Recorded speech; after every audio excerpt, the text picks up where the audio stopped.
ପାରାଦୀପର ଢିଙ୍କିଆ ଅଞ୍ଚଳରେ ଆରମ୍ଭ ହୋଇଯାଇଛି ଓଡ଼ିଶାର ସବୁଠୁ ବଡ଼ ଶିଳ୍ପ ପ୍ରକଳ୍ପର କାର୍ଯ୍ୟ। ଜେଏସଡବ୍ଲ୍ୟୁ ଷ୍ଟିଲର ମେଗା ଇଣ୍ଟିଗ୍ରେଟେଡ୍ ଷ୍ଟିଲ୍ ପ୍ଲାଣ୍ଟର ବ୍ଲାଷ୍ଟ ଫର୍ନେସ୍ ନିର୍ମାଣ କାର୍ଯ୍ୟର ଶିଳାନ୍ୟାସ କରିଛନ୍ତି ମୁଖ୍ୟମନ୍ତ୍ରୀ ମୋହନ ଚରଣ ମାଝୀ। ପ୍ରାୟ 1,25,000 କୋଟି ଟଙ୍କାର ଏହି ପ୍ରକଳ୍ପକୁ ରାଜ୍ୟ ଇତିହାସର ସର୍ବବୃହତ ଶିଳ୍ପ ନିବେଶ ବୋଲି କୁହାଯାଉଛି। ଦୁଇଟି ପର୍ଯ୍ୟାୟରେ ନିର୍ମାଣ ହେବାକୁ ଥିବା ଏହି ଅତ୍ୟାଧୁନିକ ପ୍ଲାଣ୍ଟରେ ବାର୍ଷିକ 24 ମିଲିୟନ ଟନ୍ ଷ୍ଟିଲ୍ ଉତ୍ପାଦନ କରାଯିବ। ଏହାସହ 12 million ton cement plant, 900 megawatt captive power system ଓ ଏକ ସ୍ୱତନ୍ତ୍ର ଜେଟି ମଧ୍ୟ ନିର୍ମାଣ ହେବ। କାର୍ଯ୍ୟକ୍ରମରେ ମୁଖ୍ୟମନ୍ତ୍ରୀ କହିଛନ୍ତି 2028 ସୁଦ୍ଧା ପ୍ଲାଣ୍ଟରୁ ଷ୍ଟିଲ୍ ଉତ୍ପାଦନ ଆରମ୍ଭ ହେବ।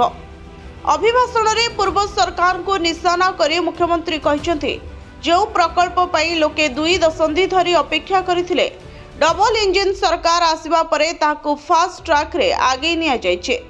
ଓଡ଼ିଶାକୁ ଦେଶର ଷ୍ଟିଲ୍ କ୍ୟାପିଟାଲ ଭାବେ ଗଢ଼ି ତୋଳିବାକୁ ସରକାର ପ୍ରତିବଦ୍ଧ ବୋଲି ସେ କହିଛନ୍ତି। ରାଜ୍ୟରେ ଶିଳ୍ପାୟନ ଓ ନିଯୁକ୍ତିକୁ ସରକାର ସବୁଠୁ ବଡ଼ ଫୋକସ୍ କରିଥିବା କହି 2 ବର୍ଷର ସଫଳତା ରିପୋର୍ଟ ମଧ୍ୟ ରଖିଛନ୍ତି ମୁଖ୍ୟମନ୍ତ୍ରୀ। ସେ କହିଛନ୍ତି ଏହି ସମୟ ମଧ୍ୟରେ 433ଟି ପ୍ରକଳ୍ପକୁ ମଞ୍ଜୁରୀ ଦିଆଯାଇଛି। ଏହାଦ୍ୱାରା 8,50,000 କୋଟିରୁ ଅଧିକ ପୁଞ୍ଜିନିବେଶ ସହ 5 ଲକ୍ଷରୁ ଅଧିକ ନିଯୁକ୍ତି ସୃଷ୍ଟି ହେବ।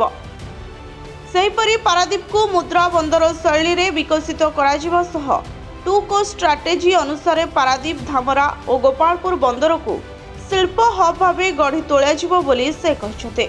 ଆଗାମୀ ଦିନରେ କେବଳ ପାରାଦୀପ ଅଞ୍ଚଳରେ 1 ଲକ୍ଷରୁ ଅଧିକ ନୂଆ ନିଯୁକ୍ତି ସୃଷ୍ଟି ହେବ ବୋଲି ସେ ଦାବି କରି କହିଛନ୍ତି।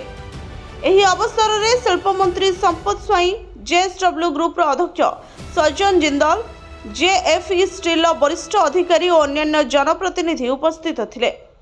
Bureau report, Odisha first.